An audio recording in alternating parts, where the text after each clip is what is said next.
All right, y'all, so in this next video, we're gonna be looking at a graph for an object that's going in simple harmonic motion. Very similar to what we did in class. We're gonna be looking at the displacement versus time graph, velocity versus time, acceleration versus time, and we'll try to identify some important points along the graph as we're thinking about what's actually happening, all right? So on the graph, it wants us to sketch 2 full cycles of the displacement time relationship for a simple pendulum. So a pendulum where the string is essentially massless and you have the pendulum bob that is swinging back and forth and back and forth and back and forth, all right? So the displacement is going to be at a maximum at 0 seconds. So I'm gonna go ahead and draw that. I'm gonna use a different color so it's easy to see with the grid here. So I'm gonna put my y-axis here.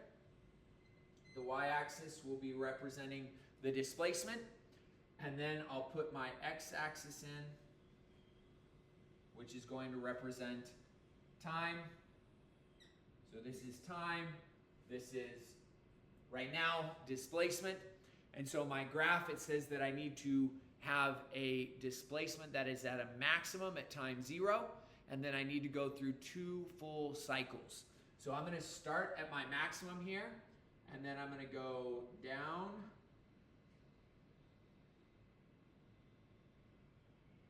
to there. So that's half of a cycle, and then I'm gonna go back up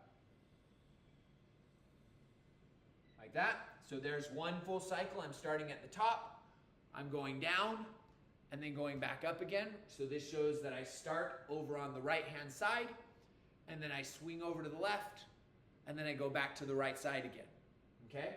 And then from here, we're gonna go down again, to the left, and then back up to the right, and there we go. I've completed 2 full cycles. I started at a maximum. That's the first part. Okay, now what it wants me to do is it wants me to label A anywhere that velocity is at a maximum. So the velocity is at a maximum at the points where the displacement versus time graph has the steepest slope. Remember, velocity is the slope of the displacement versus time graph. So therefore, I would put A here. Now remember, this one is actually a negative, okay? So it's up to you whether you want to count that or not. The magnitude of the velocity is the maximum there, but it is a negative. So on our graph, if we were to graph it, we would be at a minimum there, all right? So that's A. This would be right here where we have the steepest. That would be A, where the velocity is at a maximum. Again, this would be a negative right here, so that would be an A. This one right here, again, is the steepest. If you want, you could put this as negative A. If that's helpful for your brain, to put a negative A there to remind yourself that the velocity is negative there. So it's at a maximum magnitude, but it is in the negative direction, right? So this would be showing that my pendulum is on the right side, but it's moving towards the left. It gets all the way over on the left side, and now the slope is positive, and so now it starts going back over to the right. That's what we expect with simple harmonic motion. Now it wants me to put a B anywhere the velocity is 0. So the velocity is 0 when the slope is 0, when it's horizontal. So therefore, I'm gonna have a B up at the top, right here, and right here, and right there, and then also down at the bottom too. So I'm gonna have a B down there, and I'm gonna have a B down there. Those are the places where the velocity will be 0, okay? Then I've got C.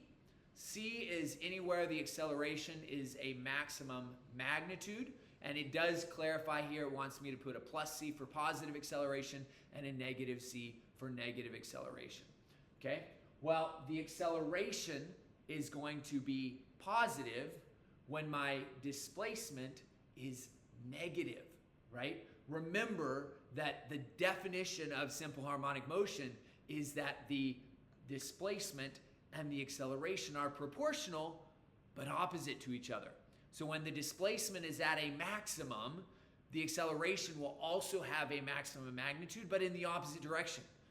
And so right here, when my displacement is the furthest away, that's where I will have a maximum magnitude, but because the displacement is over to the right in the positive direction, the acceleration is going to be back in the other direction, back to the left. And so this right here would be a C minus, a negative C, right? Whereas down here at the bottom, when I have the maximum displacement in the negative direction, I will have a C positive. My acceleration will be back to the right now. You can tell that after this point, it starts accelerating back towards the right again.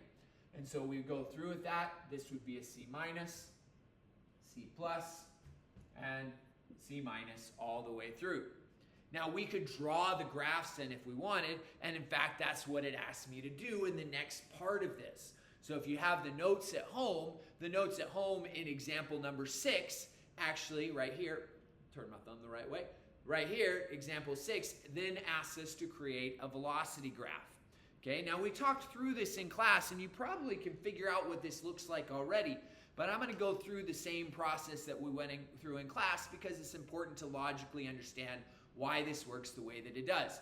Now we already went through and we labeled all the places where velocity is 0.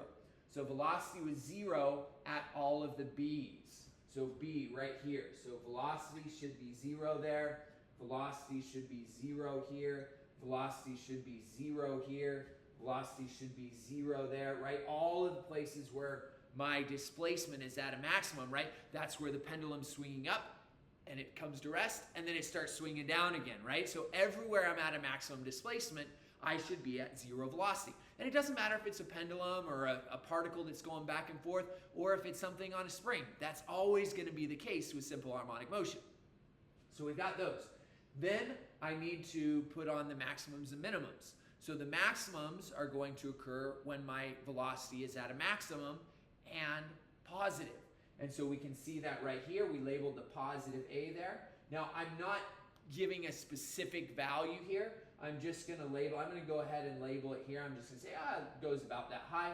Anywhere I have a negative A, it needs to be a negative velocity there, right? That's a maximum negative velocity. Okay, negative A here. Notice that I'm always making the amplitude of my velocity graph the same every time. So it goes up one box, then it goes down a box, and then it's going to go up a box, and then it's going to be back to 0. And now I can connect the dots. We do know it's going to be a curve, a trigonometric graph. So it should look something like this. Curve down, curve up, curve down, curve up, and curve down. There's my trigonometric curve. All right? So this is my displacement graph. This is my velocity graph.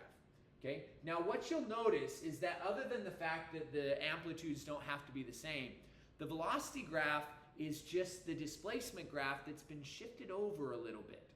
Right? You can see right here the displacement graph is at a minimum. The velocity is at a minimum a quarter of a wave earlier. Right? So a full wave goes from a max to the middle, to the min, to the middle, to the max. That's 4 pieces. Max to middle, middle to bottom, bottom to middle, middle back to top. So 4 pieces. In one of those pieces, you can see the bottom of the graph here, from the middle to the bottom. So that's a quarter of the graph. My red graph has been shifted over that far. The minimum is a quarter of a graph over, right? And so we call this a phase difference, okay? And so the phase difference is just how far over it is from the original. So it's a quarter of a wave out of phase. Now, in math class, you may have learned that a wave has a period of 2 pi, right? And so when we say that it's a period, it's a quarter of a wave over, it's a quarter of 2 pi, which is pi over 2. And so the phase difference would be pi over 2. It's been shifted over just like that, a quarter of a wave. Obviously, the amplitude's different. Okay, so now we're going to do the acceleration graph. So let's go ahead and get a different color for the acceleration graph. There's 2 ways you can do it. You can either do the same thing with the velocity graph that we just did for the position graph, right? Everywhere we have a max or a min, that will give us 0. Everywhere we have a steep slope, that would be the maximum acceleration. Everywhere we have a negative steep slope, that would give me a negative.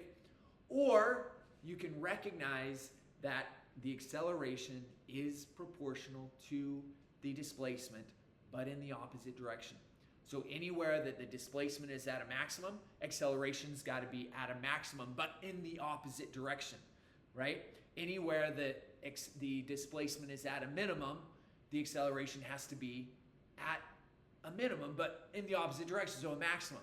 And so therefore, anywhere where the displacement is at 0, the acceleration must be 0.